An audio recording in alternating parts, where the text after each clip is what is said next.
Shalom, selamat pagi Bapak Ibu serta saudara yang terkasih. Kiranya berkat, damai sejahtera dan sukacita dari Tuhan Yesus Kristus senantiasa menyertai kita sekalian. Sebelum kita mendengarkan firman Tuhan dan renungan, marilah kita berdoa.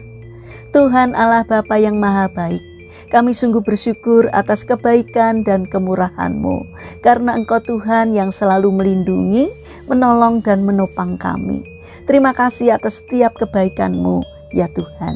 Jika saat ini kami akan mendengarkan firman-Mu, urapilah kami dengan Roh Kudus-Mu, agar kami dapat mengerti dan memahami apa yang Tuhan sampaikan kepada kami. Dan bimbinglah kami, agar kami mempunyai karakter yang semakin hari semakin bertumbuh menjadi lebih baik, sehingga semakin berkenan di hati Tuhan. Terima kasih Tuhan. Di dalam nama Tuhan Yesus Kristus kami berdoa. Amin.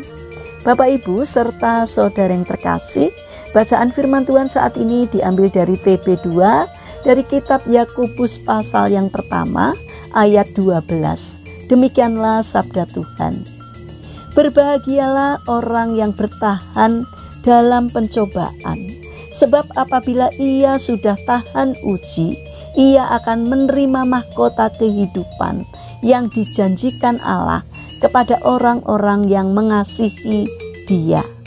Tema renungan saat ini adalah sejarah kekristenan di Bali. Bapak Ibu serta saudara yang terkasih, saat ini kita akan belajar dari sejarah Kristen yang ada di Pulau Dewata.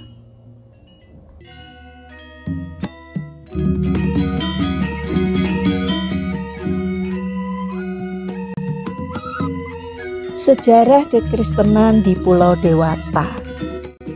Saat ini kita akan melihat gereja tertua di Pulau Bali, yaitu Gereja Kristen Protestan di Bali, GKPB Peniel di Desa Blimbing Sari.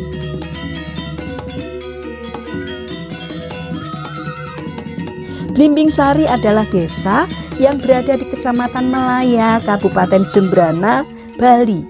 Blimbing Sari dikenal sebagai desa yang mayoritas penduduknya Kristen di seluruh kabupaten. Beginilah sejarah singkat asal mula orang Kristen di Bali.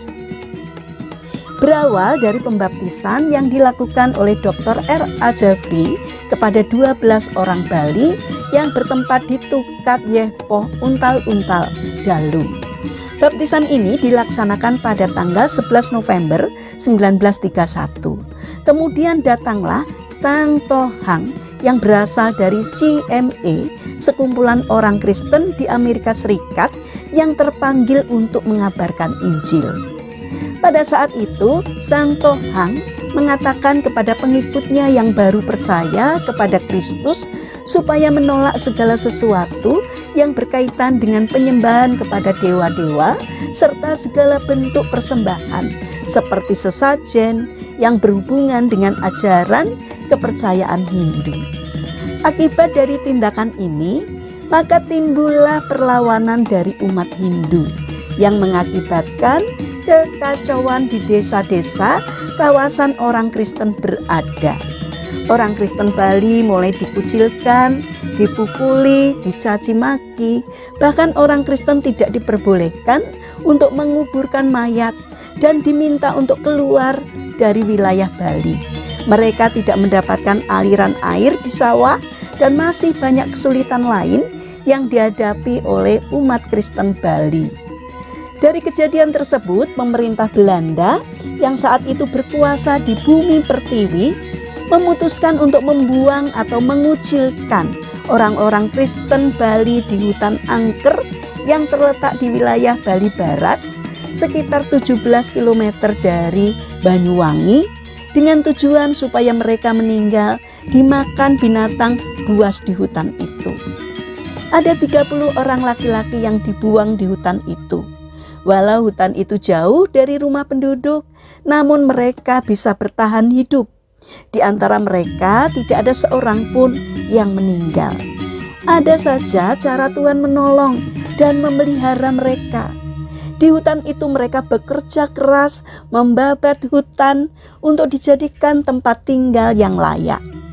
Singkat cerita, berkat pertolongan Tuhan dan juga kerja keras dari orang Kristen Bali pada saat itu, mereka berhasil memberdayakan hutan angker yang penuh dengan binatang buas itu menjadi sebuah desa yang asri sampai saat ini.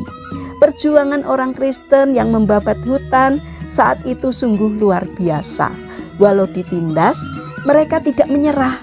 Bahkan iman mereka semakin bertumbuh walau mengalami penderitaan. Mereka pun melakukan penataan desa Blimbing Sari dengan sangat unik. Mereka membuat jalan besar membentang yang berbentuk seperti salib. Arah utara ke selatan sengaja dibuatkan jalan panjang seperti tempat bagi tubuh Yesus Kristus mulai dari kepala sampai ke kaki yang terpaku. Sedangkan dari barat sampai ke timur dibuatkan jalanan yang lebih pendek sebagai tempat tangan Yesus Kristus yang tertancap paku di kayu salib. Mereka melakukan pembagian tanah secara merata. Setelah semuanya dianggap siap, mereka menjemput keluarga mereka masing-masing diajak pindah ke desa Blimbing Sari. Mereka mulai membangun rumah, pekarangan, kebun, membuat jalan, dan juga membuat gereja. Gereja Kristen Protestan di Blimbing Sari dibangun pada tahun 1946. Gereja tersebut awalnya dibangun dengan gaya arsitektur Eropa. Namun pada tahun 1971, gereja tersebut rusak akibat gempa bumi. Kemudian gereja tersebut dibangun ulang dengan arsitektur Bali untuk tempat beribadah bagi masyarakat yang tinggal di desa tersebut. Dengan model bangunan yang demikian, corak ini menjadi bukti bahwa masyarakat Kristen di Blimbing Sari hidup dengan tetap menghormati identitas nenek moyang mereka, yakni sebagai orang Bali. Uniknya lagi, simbol salib di Bali bengkok di bagian bawah yang menceritakan tentang salib yang menari karena Kristus yang telah disalibkan kini telah bangkit dari kematian. Dalam peribadahan, mereka biasanya mengenakan pakaian Bali diiringi alat musik tradisional Bali. Kini desa Blimbing Sari telah menjadi desa Kristen wisata yang sangat bersih dan asri di Bali. Dan setiap rumah penduduk menyiapkan homestay untuk penginapan bagi para wisatawan yang berkunjung di desa tersebut. Demikian ceritaku dari Pulau Dewata.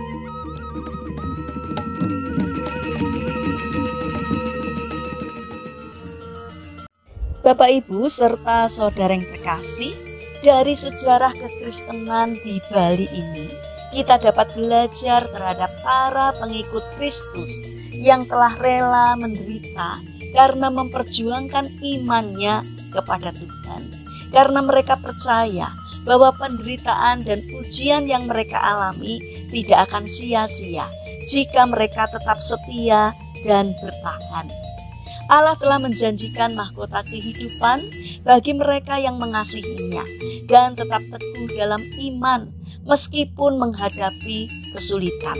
Mari kita bangun karakter untuk setia kepada Tuhan, karena Ia telah memberikan jaminan keselamatan itu kepada kita. Dan bagi barang siapa yang setia, ia akan mendapatkan mahkota kehidupan. Mari kita berdoa. Tuhan Allah Bapa yang Maha Baik, tolonglah kami agar kami dapat menjadi anak-anak-Mu yang taat dan setia, agar kami berusaha mempertahankan iman percaya kami kepadamu ketika kami mendapat pencobaan. Kiranya Roh Kudus-Mu membantu dan menolong kami untuk menguatkan iman kami. Bapa yang Maha Baik, saat ini kami mendoakan bagi mereka yang mengalami permasalahan dan kesulitan hidup. Kiranya mereka tidak menyerah dalam menghadapi kesulitan, melainkan bangkit berjuang. Kiranya Tuhan memberi kemampuan agar setiap kesulitan yang dialaminya dapat teratasi karena berkat pertolongan Tuhan. Bagi mereka yang terbaring sakit, kiranya Tuhan memberkati setiap upaya yang mereka lakukan. Kiranya Tuhan berkenan untuk menyembuhkannya. Bapa yang Maha Baik, saat ini kami mendoakan bagi pemerintahan bangsa dan negara kami. Kiranya Tuhan berbelas kasih, memberikan hikmat kepada para pemimpin dan pejabat pemerintahan. Berikanlah hati untuk melayani masyarakat. Jauhkan dari tindakan menyalahgunakan jabatan, agar di dalam menjalankan tugasnya seturut dengan pimpinan Tuhan. Jika dalam waktu dekat ini di negara kami akan berlangsung pesta demokrasi untuk pemilihan kepala daerah dalam waktu dekat, kiranya Tuhan menyertai dan memberkati agar semuanya dapat berlangsung dengan baik karena campur tangan dan pertolongan Tuhan. Bapa yang Maha Baik, kami ingin serahkan setiap rencana dan aktivitas kami hari ini kepadamu. Berikanlah semangat kepada kami dalam menjalankan aktivitas kami hari ini. Kiranya apapun yang kami kerjakan dapat mendatangkan berkat dan sukacita, tidak hanya bagi diri kami, namun juga bagi setiap orang yang boleh kami jumpai hari ini. Terima kasih Tuhan, kami serahkan seluruh doa dan permohonan kami hanya kepada Allah Bapa di surga, Allah yang kami kenal dalam nama Tuhan Yesus Kristus, Allah yang hidup. Kami berdoa dan bersyukur. Amin. Puji Tuhan Bapak Ibu serta saudara yang terkasih, kiranya firman Tuhan dan renungan hari ini dapat menjadi berkat bagi kita semua. Haleluya.